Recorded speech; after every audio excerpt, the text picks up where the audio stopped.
Loco പൈലറ്റുമാർക്ക് തുടർച്ചയായി രാത്രി duty നൽകുന്ന ക്രൂ കൺട്രോളർമാർക്കെതിരെ നടപടി സ്വീകരിക്കുമെന്ന് റെയിൽവേ ബോർഡ്.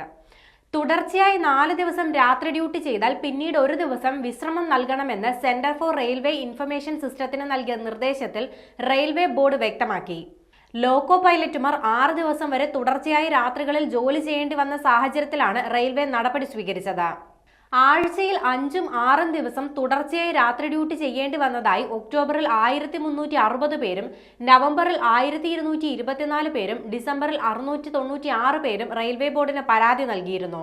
റെയിൽവേ ബോർഡ് നിർദ്ദേശത്തെ തുടർന്ന് ആഴ്ചയിൽ 3 ദിവസം തുടർച്ചയായി ജോലി ചെയ്താൽ ലോക്കോ പൈലറ്റ്, ഗാർഡ് തുടങ്ങിയവർ ക്രൂ കൺട്രോളർമാരെ ഇക്കാര്യം അറിയിക്കണമെന്നും ബോർഡിന്റെ നിർദ്ദേശത്തിൽ പറയുന്നുണ്ട്.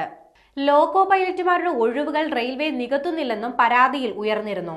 2023 കണക്കുകൾ പ്രകാരം ദക്ഷിണ റെയിൽവേയിൽ 5242 ലോക്കോ പൈലറ്റുമാർ വേണ്ട സ്ഥാനത്ത് 4672 ലോക്കോ പൈലറ്റുമാരാണുള്ളത്. 581 ഒഴിവുകൾ റെയിൽവേ ഇതുവരെ നികത്തിയിട്ടില്ല. രാജ്യത്ത് 1,28,793 ലോക്കോ പൈലറ്റുമാർ വേണ്ട സ്ഥാനത്തിപ്പോൾ 1,12,420 പേരാണുള്ളത്. 16,373 ലോക്കോ പൈലറ്റുമാരുടെ ഒഴിവ് ഇനിയും നികത്തിയിട്ടില്ല. ഇതിനാലാണ് ലോക്കോ പൈലറ്റുമാർ തുടർച്ചയായി രാത്രി ഡ്യൂട്ടി ചെയ്യേണ്ടി വരുന്നത്.